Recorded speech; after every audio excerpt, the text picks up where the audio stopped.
The train groaned into Redemption Gulch, Nevada, its hiss of steam a weary sigh against the hammer of the July sun.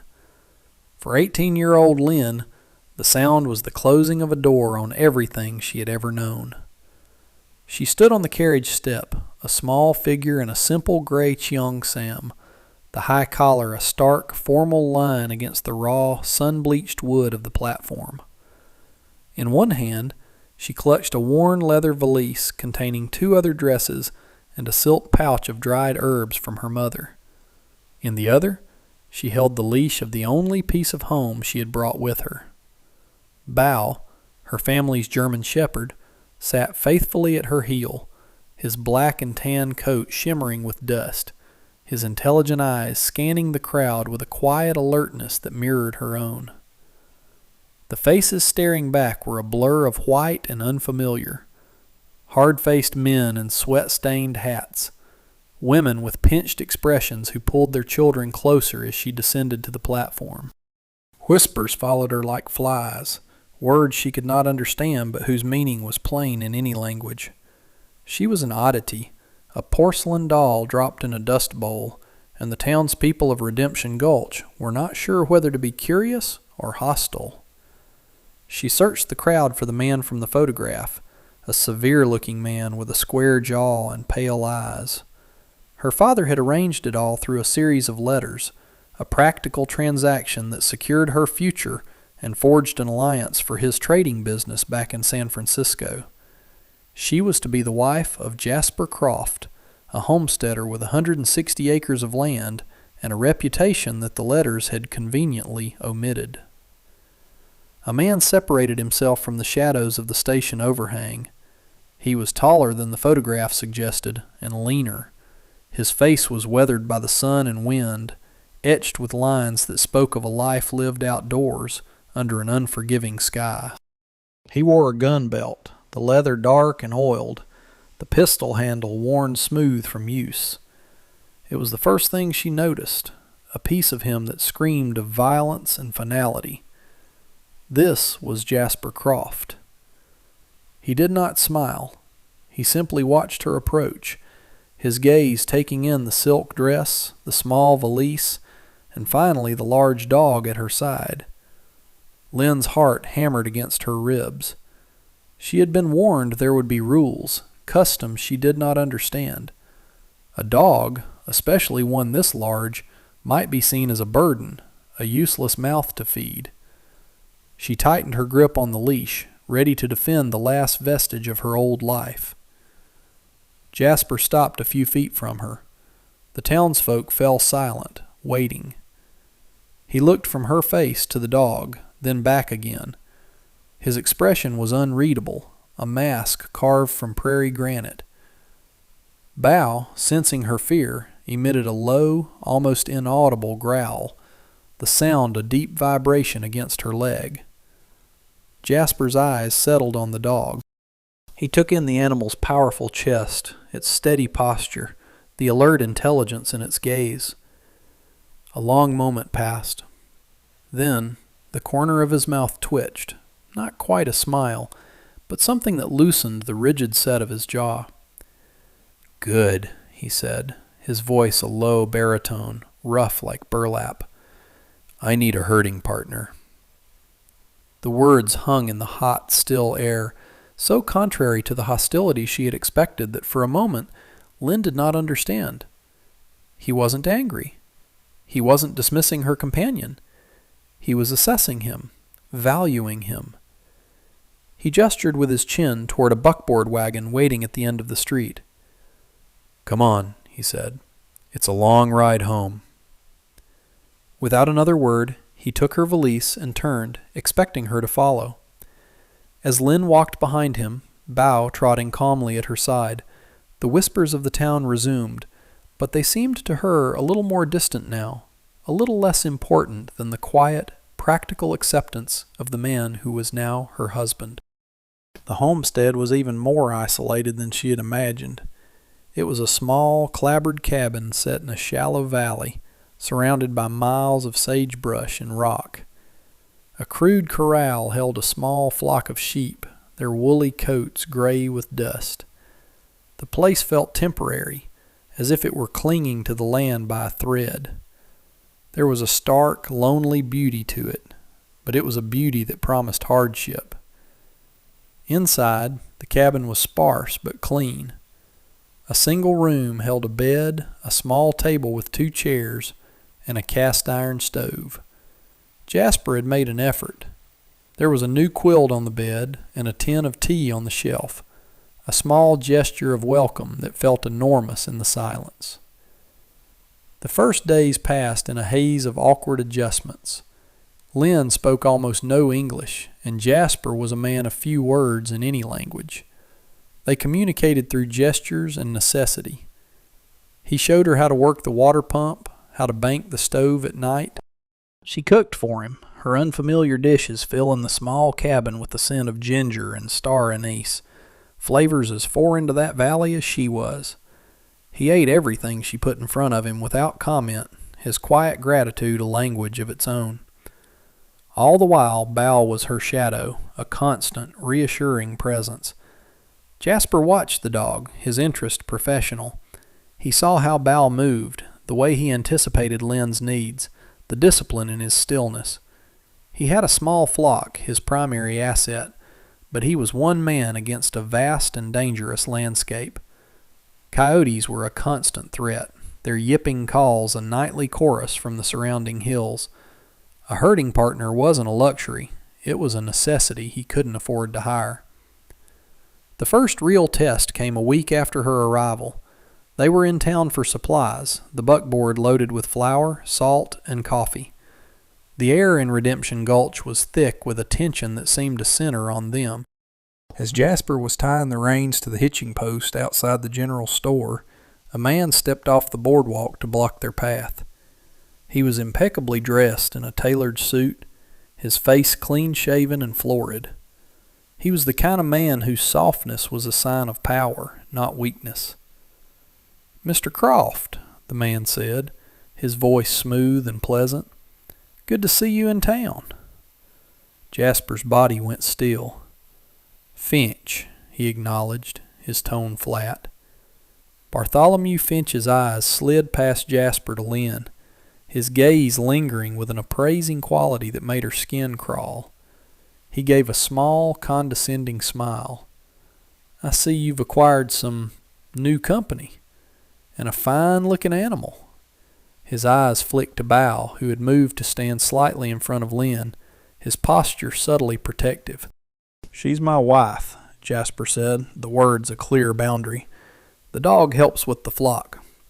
"Of course," Finch said, though his tone suggested otherwise. "A man needs all the help he can get out on these marginal claims. It takes a great deal of improvement to satisfy the terms of the Homestead Act. Fencing, irrigation, a proper dwelling. The Territorial Land Office is very particular about such things." He let the words hang in the air, a polite and venomous threat. Everyone in town knew Finch owned the largest cattle ranch in the county, and that he had an insatiable appetite for more land. He considered Jasper's small sheep operation an unsightly blemish on his empire. "My claim is sound," Jasper said, his hand moving to rest near the butt of his pistol, a gesture so natural it was almost unconscious. Finch's smile widened. "I certainly hope so. It would be a shame for your family to be displaced." He tipped his hat to Lynn, a gesture of mock courtesy, and continued down the boardwalk, the owner of the town taking his constitutional. The encounter left a chill in the air. The other townsfolk who had been watching from a distance now avoided their eyes. They were Jasper and Lynn against the world, and the world was owned by Bartholomew Finch. On the ride back to the homestead, the silence in the wagon was heavier than usual. Jasper's jaw was set like stone. Lynn understood now that their home was not a sanctuary but a battleground, and the first shot had just been fired. She looked out at the endless expanse of dry land, land that Finch called marginal, and felt a surge of protectiveness for the small cabin and the quiet man beside her. This was her life now. She would not let it be taken without a fight. What Finch didn't know was that she and Bow were more than just company. They were partners, and they knew a thing or two about protecting their flock. The threat from Finch was a low hum beneath the surface of their days, but the land itself presented a more immediate danger. One evening, as twilight bled purple and orange across the sky, a frantic bleating erupted from the corral. Jasper grabbed his rifle and was out the door in an instant. Lynn was right behind him, a lantern in her hand. In the flickering light, they saw the source of the panic. 2 coyotes, lean and ghostly in the dimness, were circling the flock, trying to separate a young lamb from its mother. Jasper raised his rifle, but the animals were quick, darting between the panicked sheep. A shot was as likely to hit one of his own animals as it was a predator. The sheep were bunched against the far fence, trampling each other in their terror. It was chaos. Before Jasper could decide on a course of action, Lynn spoke a sharp, low command in Mandarin. Bow, who had been standing at her side, a coiled spring of restrained energy, shot forward. He didn't bark. He didn't charge wildly. He moved with a fluid, calculated grace. He circled the flock, not at the coyotes, but at the sheep, his movements pushing them back, tightening the herd into a defensive knot. He put himself between the flock and the predators, his body low to the ground, teeth bared in a silent snarl. The coyotes, faced with this disciplined, fearless guardian instead of a scattering of prey, hesitated. They were used to panic, not organized resistance. One of them fainted, testing the dog's resolve. Bow didn't flinch. He held his ground, a silent, unbreachable wall. The moment of opportunity was lost. With a final, frustrated yip, the coyotes melted back into the shadows of the hills. The corral fell silent, save for the nervous stamping of the sheep. Bow remained in his guarding posture until Lynn gave another quiet command. He trotted back to her side, his duty done. Jasper slowly lowered his rifle. He looked at the calm flock, at the spot where the coyotes had vanished, and then at Lynn and her dog. He had seen sheepdogs before, scrappy, yapping things. He had never seen anything like this. The animal's silence, its intelligence, its perfect obedience to a woman who spoke in a language he couldn't understand. It was a revelation. He had sent for a wife, a companion to ease the crushing loneliness of the frontier. He had gotten a partner with an ally more effective than his own gun. He looked at Lynn, her small frame illuminated by the lantern light, her expression calm and steady. In that moment, his respect for her deepened into something more profound. She wasn't a fragile doll to be protected. She was a survivor, and she had brought her own form of power to his desperate piece of land. But as he secured the corral gate, a cold thought settled in his gut. Predators like coyotes were a part of this life. Predators like Finch were another matter entirely. He wondered which would prove more dangerous in the end. A few nights later he got his answer. He rose before dawn to check the flock and found one of his fence lines near the creek cut clean through. A single ewe, one of his best, was gone. There were no coyote tracks, only the hoof prints of a single horse, ridden by a man who knew what he was doing. It wasn't a random act. It was a message. That night, the silence in the cabin was a living thing, thick with unspoken tension. Jasper sat at the small table, methodically cleaning his rifle, the metallic scrape and click of the mechanism the only sound. Lynn sat on the edge of the bed, mending a tear in one of his shirts, her needle moving with a steady, rhythmic precision. Bow lay on the floor between them, his head on his paws, but his eyes were open, tracking Jasper's movements. The cut fence and the stolen ewe had changed everything. The threat was no longer a matter of polite words in town.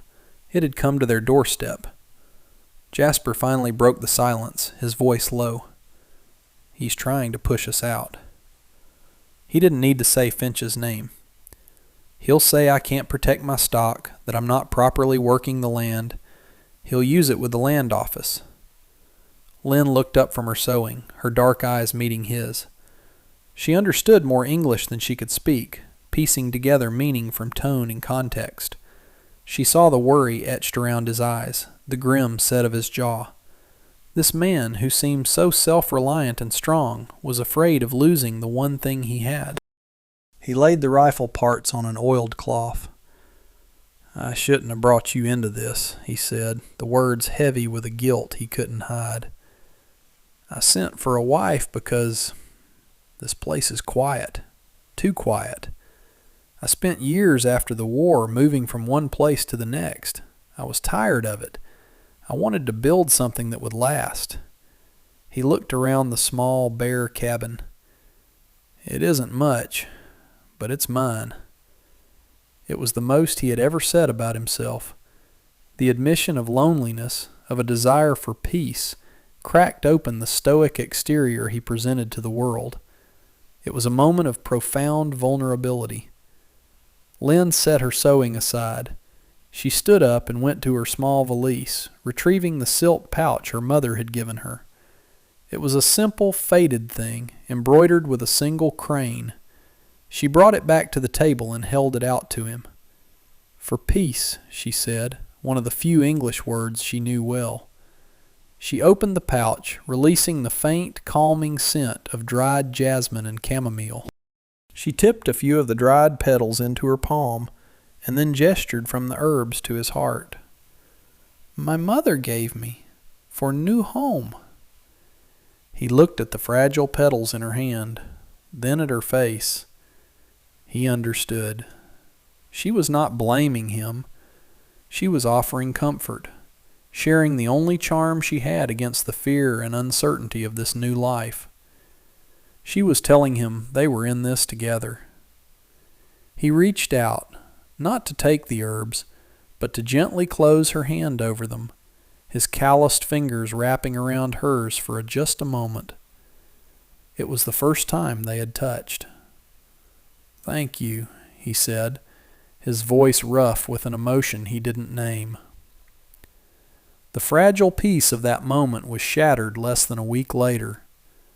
A man on horseback rode into their valley, not with the swagger of a cowboy, but with the officious air of a man from the government.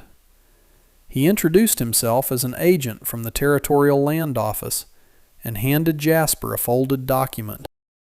It was a formal notice of a counterclaim filed by Bartholomew Finch. The document cited an obscure survey from 2 decades prior, claiming that the creek running through Jasper's land, his only reliable water source, actually marked the boundary of Finch's property. Furthermore, Finch alleged that Jasper had failed to make the necessary improvements to the land as stipulated by the Homestead Act, making his claim invalid. The agent, a man with tired, bureaucratic eyes, informed Jasper he had 30 days to present a formal, legal response and prove the validity of his claim. If he failed, the land and all its improvements would revert to the territory, to be auctioned to the most suitable bidder, who would undoubtedly be Finch. The agent tipped his hat and rode away, leaving the official paper in Jasper's hand like a death sentence. 30 days. To fight a legal battle against a man like Finch, he needed a lawyer from Carson City. He needed money for filing fees, for a new survey. He needed cash, and he had none. His only asset was his flock of sheep. Selling them would mean giving up the very livelihood the land was supposed to provide. He would be saving the empty ground by sacrificing the means to live on it. He stood there staring at the paper, the sun beating down on him, feeling the trap close around him. He could sell the flock and maybe, just maybe, win the legal fight, only to be left with nothing to restock his empty corrals. Or he could keep the flock, try to ride it out, and be evicted in a month, losing everything. It was an impossible choice. He walked back to the cabin, the weight of defeat settling on his shoulders. He explained the situation to Lynn as best he could, the legal words clumsy on his tongue. He expected to see fear in her eyes, or perhaps accusation. Instead, he saw a quiet determination. She listened intently, her gaze fixed on his face. When he was finished, she didn't speak for a long time. She walked to the cabin door and looked out at the small flock grazing near the creek. She looked at Bow, who sat watching her, waiting for a command. Then she turned back to Jasper. She pointed a finger at Bow, then swept her hand in a gesture that encompassed the sheep and the vast, dry hills beyond their valley. "We work," she said, her voice clear and firm. She then added another word, one he had taught her. More. He didn't understand. She tried again, using a combination of gestures and the few words she had. She pointed to the sheep, then made a motion of them growing fat. She pointed to Bow. "Good partner," she said. Then she pointed to the distant hills, to the marginal grazing land that other ranchers ignored because it was too difficult to manage a flock there. She was proposing a gamble, not of money, but of labor. Instead of selling the flock, they would use Bow's incredible skill to work it harder, move it faster, and fatten the lambs on forage others couldn't reach. They would create the profit they needed instead of liquidating their assets. It was a desperate, back-breaking plan, but it was a plan of action, not surrender. He looked at her, this young woman from a world away, who had every right to feel terrified and helpless. And in her eyes he saw not fear, but a flinty resolve that matched his own. She was not just his wife. She was his partner in the truest sense of the word. In that moment, he made his choice. He would not sell. He would not run. He would trust her. "All right," he said, a sense of purpose returning to him for the first time since the agent had arrived. "We work." The next 3 months were a blur of relentless effort. They were up before the sun and worked long after it had set. Jasper rode for miles, mending fences and digging a new irrigation ditch from the creek, a visible, undeniable improvement to the land. But the heart of their operation was Lynn and Bow. Every morning she would take the flock out, pushing them not onto the sparse grass of their small valley, but up into the rocky, brush-covered hills. It was grueling work. The terrain was treacherous, and the flock was constantly spooked by snakes and the scent of predators. But Bow was magnificent. He moved like a shadow, anticipating the flock's movements, guiding them with a nudge here, a sharp stare there. He responded to Lynn's quiet, whistled commands, a language that floated on the wind between them. He could hold the entire flock on a steep, rocky slope while they grazed on tough, resilient grasses no one else bothered with. The townspeople, riding the main trail, would sometimes see them, the small woman in practical trousers Jasper had bought for her, and her silent, tireless dog, managing a flock in a place no man would have tried to. The sight became a quiet legend in Redemption Gulch. The whispers about the strange Chinese bride were replaced by murmurs of grudging admiration. Slowly their gamble began to pay off. The sheep, feeding on the rich forage, grew fatter and healthier. They lost not a single lamb to coyotes or accident. By the end of the second month, they had a surplus of wool and several lambs ready for market. Jasper took the wagon to a town 2 days south, avoiding Finch's influence in Redemption Gulch, and got a fair price. It wasn't a fortune, but it was enough. Enough to hire a traveling circuit lawyer he'd heard of, a sharp, honest man who disliked land barons on principle. The lawyer came, reviewed Finch's claim, and saw it for what it was, a legal fiction built on a fraudulent survey map. He filed Jasper's response with the land office, complete with sworn affidavits from older settlers in the region who remembered the original boundaries, and a detailed log of the improvements Jasper and Lynn had made in the last 90 days. The day the territorial agent was due to return felt like a judgment. Jasper and Lynn waited by the cabin, watching the road. When he finally appeared, he was not alone. Bartholomew Finch rode beside him, a look of smug certainty on his face. The agent dismounted and approached them, his expression neutral. "Mr. Croft? Mrs. Croft?" He nodded to each of them. "We have reviewed your response and Mr. Finch's counterclaim." Finch smirked. "I believe you'll find everything in order, Agent. The man's a squatter." The agent ignored him, his gaze fixed on Jasper. "The land office is found in your favor, Mr. Croft. Your claim is sound. The improvements are substantial and well documented."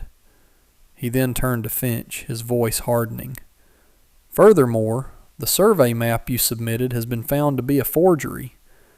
The territorial marshal will be paying you a visit to discuss the matter of filing a fraudulent claim." Finch's face went from florid to pale. The smirk vanished, replaced by a stunned, sputtering outrage. He looked from the agent to Jasper, and then to Lynn, who stood quietly with Bow at her side. He saw not a frightened squatter and his foreign bride, but two determined partners who had outmaneuvered him, not with guns, but with hard work and a clever dog. Without another word, he wrenched his horse around and galloped away, his public humiliation complete. The agent tipped his hat. "The land is yours.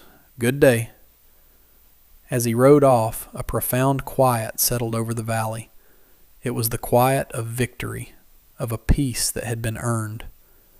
Jasper looked at the land, the hills, the creek, the small cabin, and for the first time it felt truly and securely his.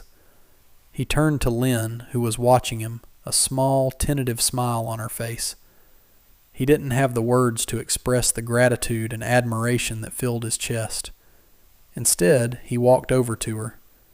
He didn't embrace her or even take her hand. He simply reached out and gently touched the small silk pouch she now wore on a cord around her neck. It was worn and softened from daily wear.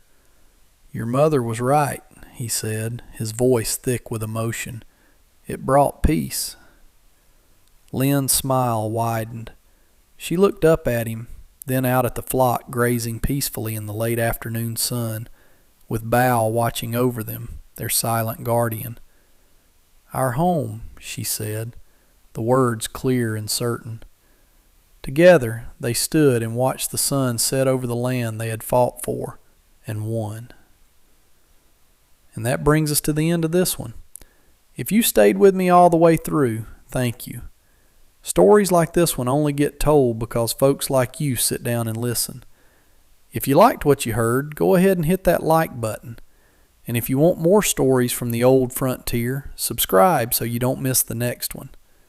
Until then, take care of yourself, and thanks again for being here.